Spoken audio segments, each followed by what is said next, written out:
ভয়ঙ্কর পরিস্থিতি। আমি লোকালদের কাছ থেকে যা ইনফরমেশন পাচ্ছি, এমএলএ ভাই রাস্তায় দাঁড়িয়ে গুলি চালাচ্ছে। আমরা অবাক হয়ে যাচ্ছি।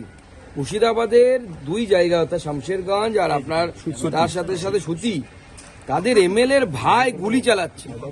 পুলিশ ওসির ভূমিকা হচ্ছে শূন্য। ধুলিয়ানে হিন্দুরা এই মুহূর্তে জিম্মি হয়ে আছে, মানে যখন ইচ্ছে তাকে মার্ডার করে দিতে পারে।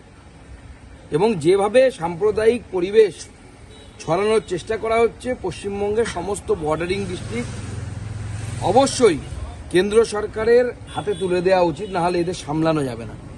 রাজ্য পুলিশের সেই প্রফেশনাল ট্রেনিংও নেই, সদিচ্ছাও নেই। এবং পুরো বিষয়টি করা হচ্ছে মূল এজেন্ডা 26,000 চাকরি থেকে সরিয়ে দেওয়া 22-23 লাখ, অ্যাকচুয়ালি 26,000 আমরা বলি মুখের কথায়, কিন্তু অ্যাকচুয়ালি তো 22-23 লাখ লোকের সাথে বা ছাত্রছাত্রীদের সাথে দুর্নীতি হয়েছে। এই 22-23 লক্ষ ছাত্রছাত্রীদের সাথে দুর্নীতি, তা থেকে চোখ ঘুরিয়ে দেয়া এবং মমতা বন্দ্যোপাধ্যায়ের মুসলিম ভোটকে কনসলিডেট করা, তার জন্য মমতা বন্দ্যোপাধ্যায় নিজে এই কাজ করাচ্ছেন এবং তার পুলিশ একদম চুপ, একদম চুপ। এবং আজকে আমাদের এই প্রতিবাদ, এই শান্তিপূর্ণ প্রতিবাদ হবে। আমরা বিভিন্ন জায়গায় মানুষকে অনুরোধ করব, হনুমান জয়ন্তীতে যে পতাকা খুলে ফেলা হয়েছিল, ভগবান রামচন্দ্রের ছবি সম্বলিত পতাকা, সেই পতাকা আমরা বিভিন্ন জায়গায়, বিভিন্ন বাড়িতে, বিভিন্ন যানবাহনে আমরা বেঁধে দেব।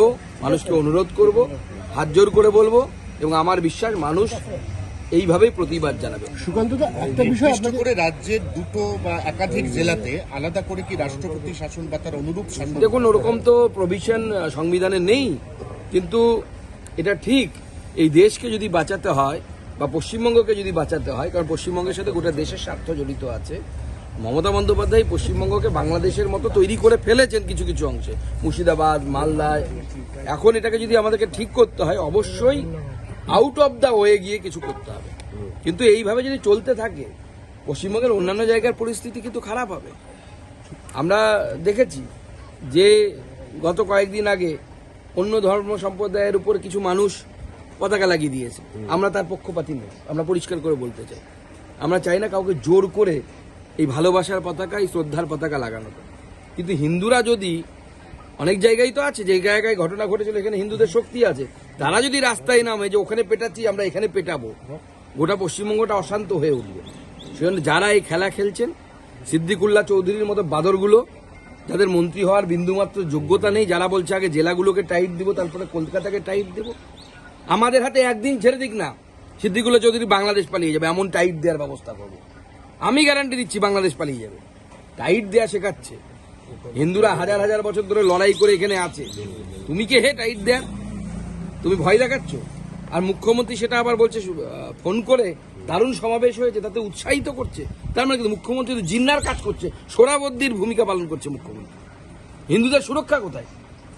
তাই আমরা কেন্দ্রের সাথে সরাসরি যোগাযোগে আছি।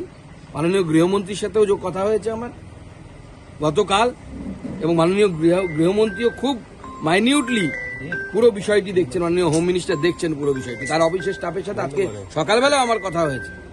আমরা এই মুহূর্তে জানতে পারছি 14-15 বছরের ছেলেদেরকে যারা মাদ্রাসায় পড়ে তাদেরকে রাস্তায় নামিয়ে দেওয়া হয়েছে। এই মুহূর্তে আবার অশান্ত হয়ে উঠছে ধুলিয়ান আবার।